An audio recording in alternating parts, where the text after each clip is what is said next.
Welcome to the TFG Aftershow. We appreciate you tuning in. Hopefully you enjoyed the radio show here today with Mike and Glenn.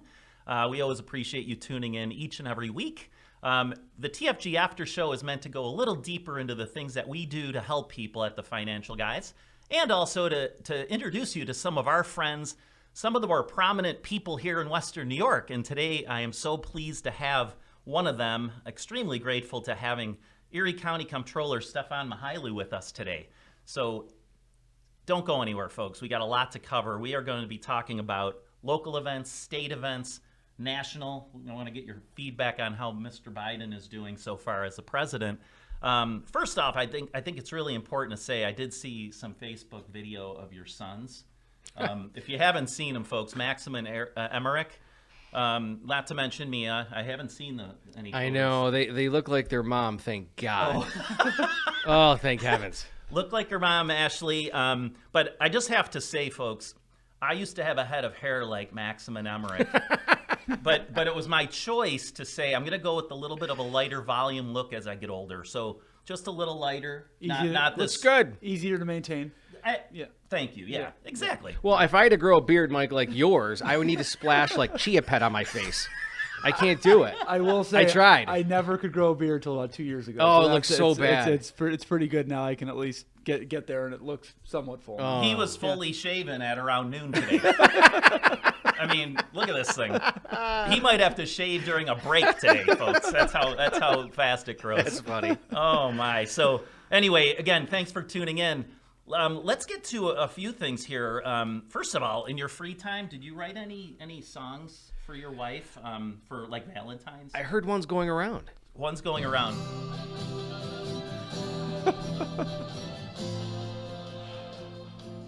I just threw up in my mouth.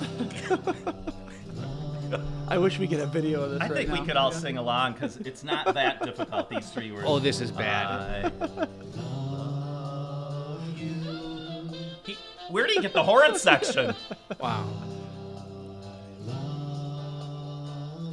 If you haven't gotten it yet, it goes on for another few minutes that way, folks. And that's Mark Polenkar's wishing me a happy Valentine's Day. I think it was. And I'm not sure he's actually playing the guitar in that video.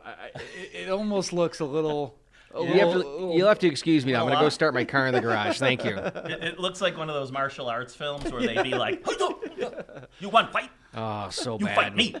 So bad. Yeah, no, I appreciate his Valentine message, though. I took it to heart. I appreciated it. Did you? Yeah. Oh, yeah. It's his new ringtone. Yep. So, yeah. But it's nice that he has the time to do that. Really nice.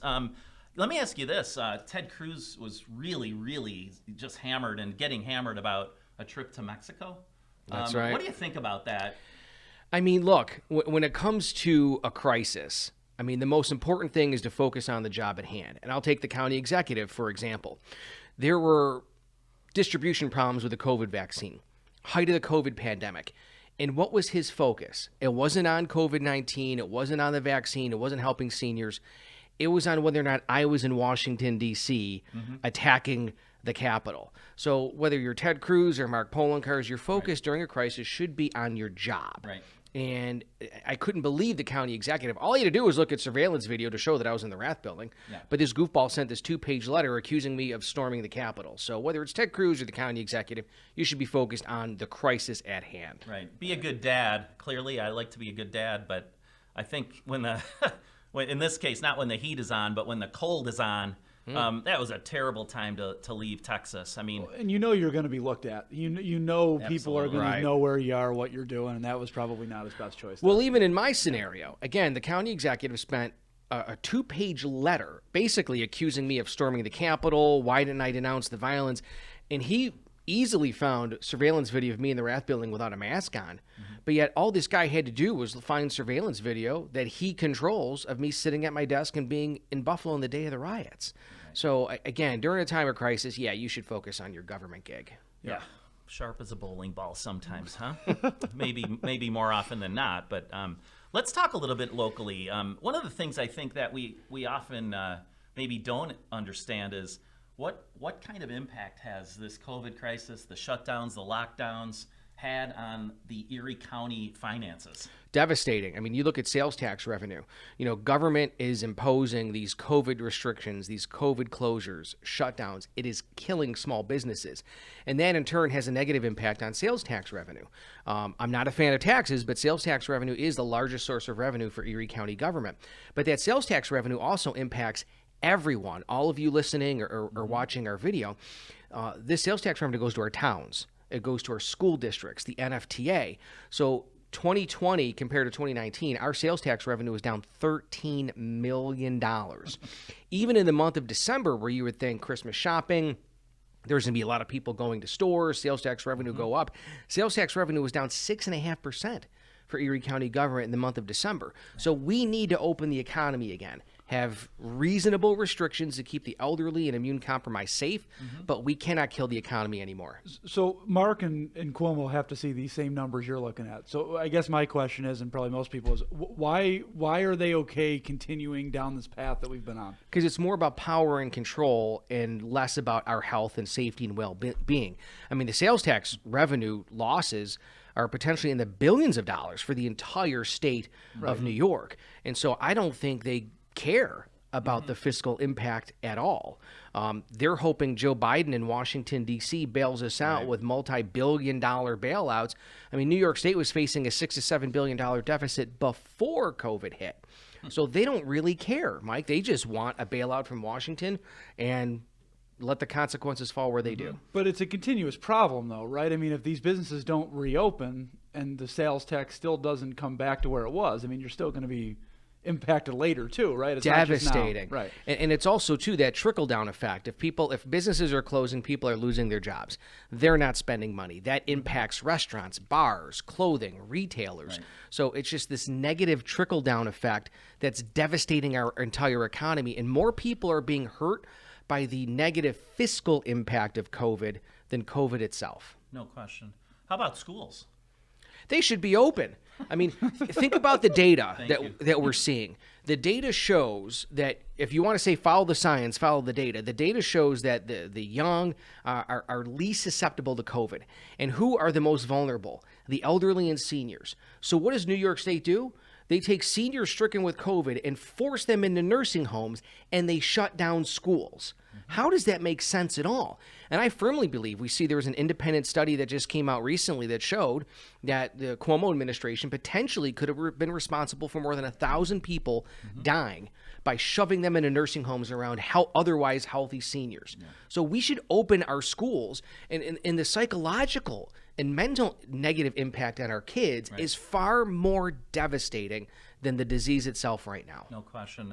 One of the things I know I've talked about this with you. I'm probably just going to say this. Go ahead. I have clients, wonderful clients. One was a former teacher, now grandparents. They have 3-4 children, probably 8 to 10 grandchildren. They turned their own house into an academy. They joked about it. So as I'm listening, though, I'm thinking how absurd this has become. The students should be in school. The parents should be able to either work from home or go to work. These grandparents and their family are the most vulnerable people.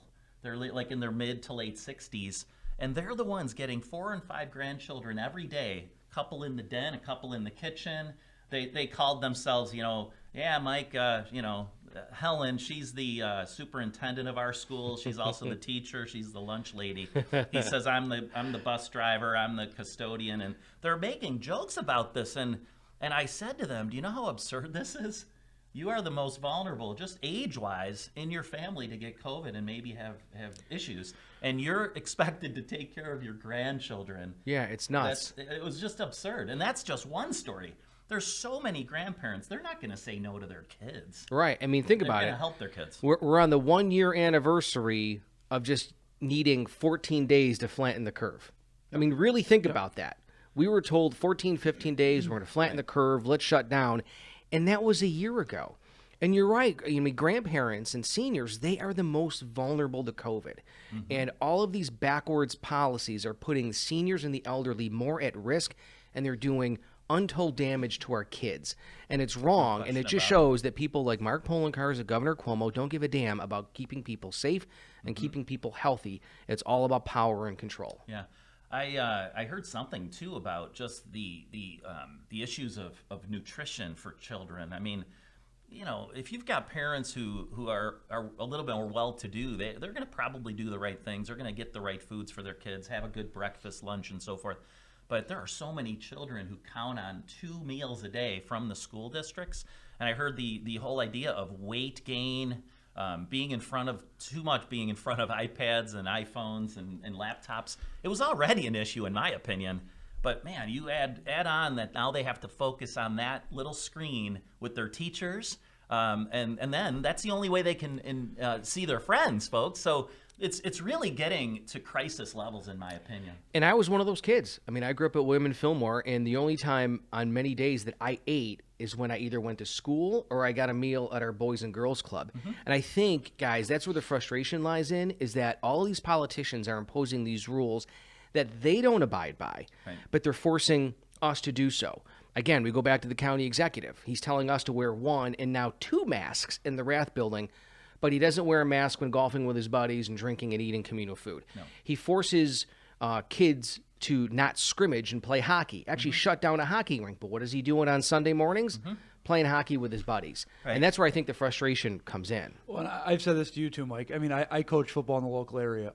At the high school level, all of our kids, all summer, all fall, and even now are practicing together, throwing together. We can't do it as coaches because we got to worry about everything, but they're out playing with their friends anyways, even though they're not in school. So what is the difference? Right. That's my problem. What is the difference? They're all together. They're all partying on the weekends. And I don't have a problem with Mark Poloncarz golfing without a mask, right, drinking with his buddies, playing hockey, but let us and our kids do the same, and your kids do the same. Right. Exactly. Absolutely.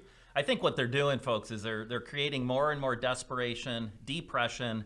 And what they hope is they want to create a more dependence on them, right? As you said it earlier, it's about power, it's about control. You can't possibly make good decisions, folks, so you need Mr. Poloncarz, you need Mr. Cuomo to do it for you. And we have to keep resisting this, folks, or it's just going to continue to get worse and worse.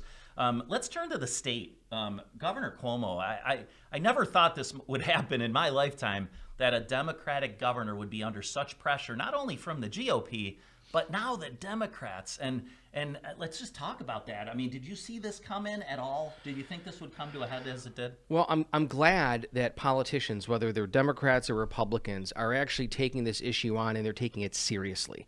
That seniors needlessly died when the Javits Center was open in New York City with hospital beds. They had a boat in Manhattan where seniors could have gone. But what did the governor do? He forced 6 seniors with COVID into nursing homes. So I'm thrilled, but I want to see consequences. I want to see action, not just lip service of we're going to look at this, but really determine, okay, did the governor lie to the Justice Department? Did they cover up nursing home deaths? And should someone go to jail for it? Right. You are in favor of a special prosecutor, too. I know you posted something on Absolutely. the site. Well, I mean, the difference is I believe the governor's chief of staff or his executive secretary is related by marriage to the U.S. attorney downstate. So obviously there's a conflict of interest, and we should absolutely look at the data and look at the truth of what happened with this nursing home scandal. You would know this better than us. How is it now? Wasn't this investigation back in the late summer, early fall when they first started with the DOJ? Like, how are we now just getting here in February? Well, it's the New York State Attorney General, and I give her credit. She's a Democrat, but you know what? In her position, you're not supposed to play politics. And Tish James, our Attorney General, released a pretty scathing and damning report showing that the governor's office was not truthful when it comes to releasing information about nursing home deaths. And then the New York Post, they're the ones that broke the story about the governor's secretary basically admitting, we didn't tell the truth because we were scared about this Department of Justice investigation. And there now is a serious concern. Okay, Joe Biden's a Democrat. Is there going to be a true investigation, but only time will tell. So Assembly Ron Kim came out and basically said, no, Governor, this isn't enough. Like, you didn't tell us about this Department of Justice report, and you didn't give us the facts in a timely manner. So he pushed back. How unusual is it? Now we're hearing reports of Governor Cuomo literally calling this guy, and I think threatening, being completely obnoxious to this guy. Is it unusual, or is it just unusual to hear about it? Oh, no, it's highly unusual to have Democrats criticize Governor Cuomo because there's always been those threats. This year is redistricting. New York State gets to redraw the lines for Assembly and Senate districts. The governor holds it over their heads, saying, okay, I'll veto or I'll approve, your lines, or I'm going to put you in a Republican district, or I'm going to run a primary against you. But I think the dam has broken.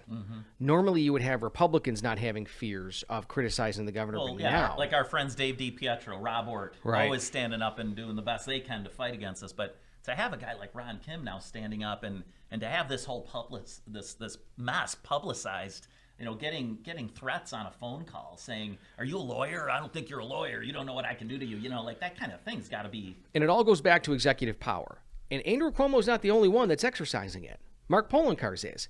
Mark Poloncarz is using his COVID emergency powers to create a $100,000 patronage job in social services with a $22,000 raise, giving it to a political hack whose family is all over the government payroll. And we believe, basically, it could be an illegal bribe to say, okay, we're going to get you a $100,000 a year job and you're going to run for public office.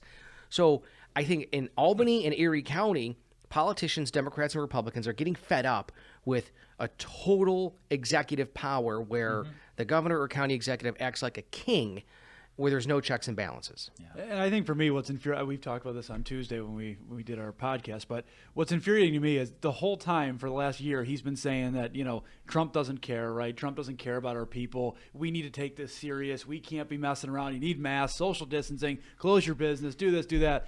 And the whole time he's behind the scenes doing this, right? And making a mockery out of it now. Now it looks like it's, he didn't care about anybody after saying he did for a year, right? He didn't care about the seniors. He didn't care about you or your family. And I think that's what's so infuriating at this point. Well, even the small business owners. Look Right. at all the bars and restaurants and small businesses that are permanently closed because of these closures. Yet you go to a state like Florida, where for the most part they're wide open.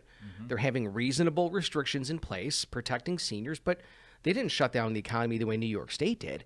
And you have to wonder, okay, was it purposeful to turn New York State into Venezuela? Make everyone reliant on the government for pretty much every single need. And that's why it's so sad that all of us have friends, families that live in North Carolina, Florida, because they don't want to live here anymore. Yep. I've been saying I'm losing a client a week at this point, if not more. Yeah. Just people moving to Florida, moving to Virginia, moving to Texas, wherever. They're just every week. Every week I get a call. I've got people who never ever imagined them to be those people. Right. the ones that said, no, we love it here. We have friends, we have family, and those are legitimate reasons to stay in Western New York. Sometimes it's really almost depressing to talk to people about how bad things are. No offense. I mean, being in Erie County, but some people don't have any choices, folks. So, and if you're one of those people, we're doing this for you. We want to raise awareness. We want to expose this hypocrisy, as we say for our TFG Truth podcast. But we've all got to stand together and combat this. If you haven't been supporting your local restaurants, do it. I mean, go out, even if it's takeout only. I mean, do what you can to support these businesses, because let's face it, it's nice to spend time at home. If you're married, spend time with your wife, your husband, your family. But man, is it ever nice to get outside once in a while and actually go sit at a bar, see the people there. You see your friends, your neighbors. You support the people who are just doing the best they can. And it's almost like, is it ever going to end? I mean, how many fewer restaurants can there be? There's really literally fewer and fewer choices right now. But how sad is that we are thinking of how wonderful and beautiful it is just to sit outside and drink a beer with someone, that our rights are so restricted that we think, wow, I just can't wait to sit at a bar with other people, with more than 4 people at a table, and just have a beer or a good pub grub. Absolutely. But that's where we are right now. And again, it's so sad. And how many of folks that are listening, watching, have to get on a plane to go see their kids and grandkids? Yep. And it's going to get even worse in the coming years ahead if we continue with these restrictions. And we know many have had grandchildren that they've even yet to see in person and give a quick kiss on the forehead or hold. And it's really becoming more than heartbreaking. It's becoming devastating to families to not be able to be near their loved ones. And I think you said it before perfectly. Reasonable restrictions. I think we're all okay with that. I don't think there's an issue with being careful, but the fact that we've just not followed the science, right? And also we're sitting here and there's just no end in sight, no reason for it. And we don't know, the numbers keep coming out that you're more apt to get sick than you are if you're at a restaurant, right? There's just no reasonable end to this. And you might know more than we do. Is there an end to it? Is there a light at the end of the tunnel? I mean, not when Governor Cuomo has total executive powers to make decisions without legislature approval. And and even thinking about, we mentioned seniors all the time. What about those poor elderly folks and senior citizens who are alone in nursing homes, not getting a visitor, even many on their deathbed not being able to see their family? And no, I don't see an end to this unless the state legislature steps in, Democrats and Republicans, and says enough of the governor's executive powers, and they actually have checks and balances again. How has he not been stripped already with all this news that's come out of the executive power? I mean, it's that insane. Seems like it's a no-brainer, right? It's absolutely insane. And again, it was a year ago where they told us 15 or 14 days, everybody. We're going to flatten the curve, 2 weeks. That was a year ago. And we're nowhere better off than we were back then. Yeah. One of the things, too, about nursing homes and these folks in nursing homes, assisted living centers, they've got cognitive issues. They already might have dementia. They might have, beyond dementia. And it was only the families visiting that really kept them afloat. And I know I have a mom in assisted living, and she misses us like you can't believe. Birthday coming up, Mom. You'll be 84 years old this coming week. We're all going to go and just at least look through a window and say hello to her, give her a quick, blow a kiss to her. But you're right, Stefan. I mean, a lot of these people, it's already terribly difficult for those folks in the nursing homes to survive and to just exist the way they are. No offense to the custodians and the food service and the aides and the nurses in these homes. I mean, they're doing everything they can possibly do. No, it's their fault, as he said this week. It's their fault. It's their fault. Yeah, they're the ones who brought COVID in. Yes. I think, when this all unrolled out, like back in February, March, I thought, man, if we don't know how bad this can get, the people in nursing homes, the people who work in nursing homes, literally should be almost in like hazmat suits.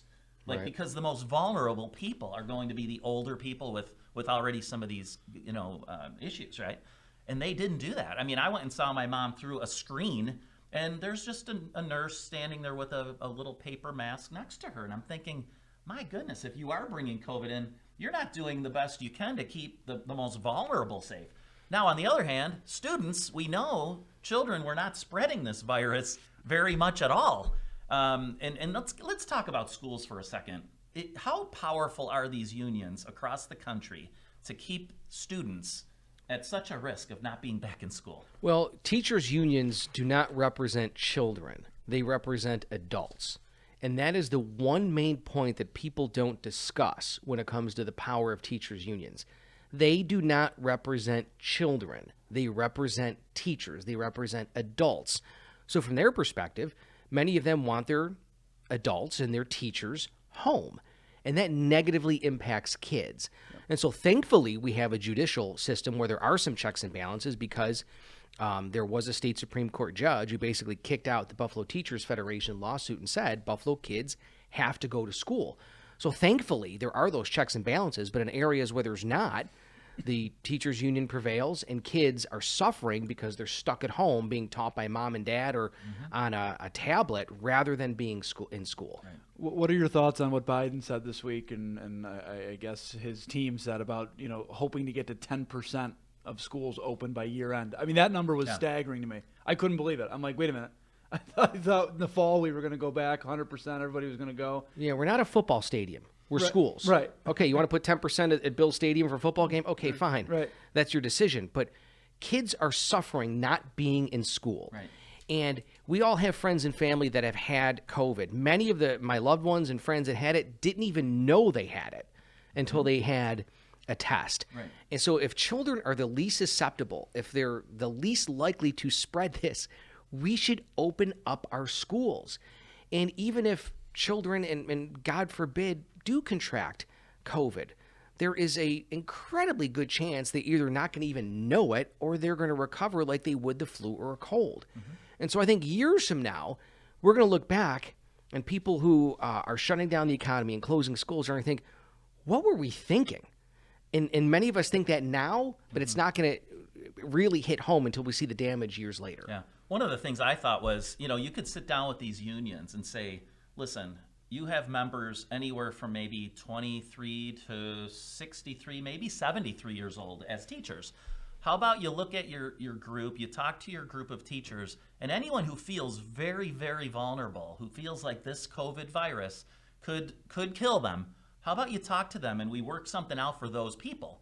And then you let all the younger teachers who don't feel as vulnerable come back. We can get substitutes. There's a lot of people coming out of school. You mentioned it. Oh, yeah. A lot of graduates who'd say, heck yeah, I'll take a job in a public school. I don't feel vulnerable. I'd love to be in front of students. Why can't they work something out that's sensible? Let the people who feel at risk stay home, ride this out, get your vaccines, and then maybe next year you come back and you think you're in a safer environment. And that's why I say this November, all of you moms, dads, grandparents, when you're fed up with all of this, make sure you vote your conscience. I'm not going to say who to vote for, whether it's Democrat, Republican.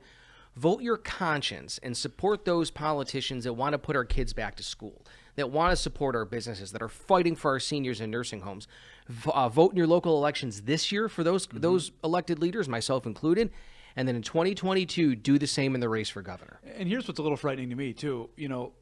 Originally it was the 14 days, and then it turned into, okay, we just got to flatten the curve, and it'll all get better. The summer, better weather.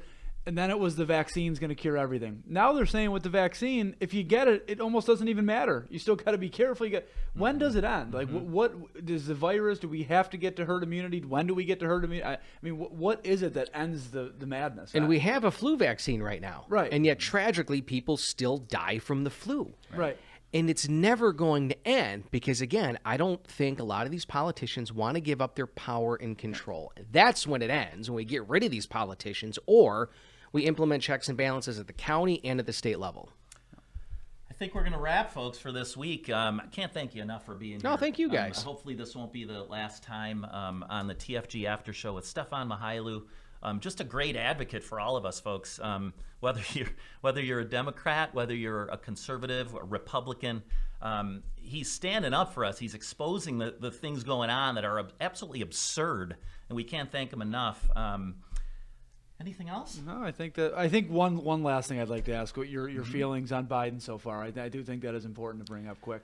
Checks and balances are good in government. When you have one total party control, that is not good for taxpayers, whether it's Republicans or Democrats. And right now we have an all-Democratic House, an all-Democratic Senate, and obviously a Democratic president. And that is not good for taxpayers and the people who are footing the bill when you don't have those checks and balances. Yeah, hopefully some of those more moderate Democrats do stand up and not let some of these far, far left extremist policies like Green New Deal and Medicare for All just defund police. Yeah, we're already seeing some issues with that in some cities like Seattle. So again, folks, thank you again for tuning into the TFG Aftershow. We're here every week right after the Financial Guys radio show with Mike Lomas, Glenn Wiggle. We do serve the Western New York area, folks, as well as Rochester, Batavia, South Florida. If you need us, folks, throughout the week, call our office at 833-FIN-GUYS. You can check us out at thefinancialguys.com. Check out some of our podcasts. Mike and I host this show, but we also host our TFG Truth. You also want to catch Mike and Glenn's The Financial Guys podcast. You just don't want to miss it, guys. They have, let's see, excess energy, maybe we will say. They'll laugh if they hear that. But again, for my co-host, Mike Sperrazza, for Stefan Mychajliw, our special guest this week, I'm Mike Hoeflich. Thanks for tuning in, folks. Have a great weekend. Please join us again next week for another version of the TFG Aftershow.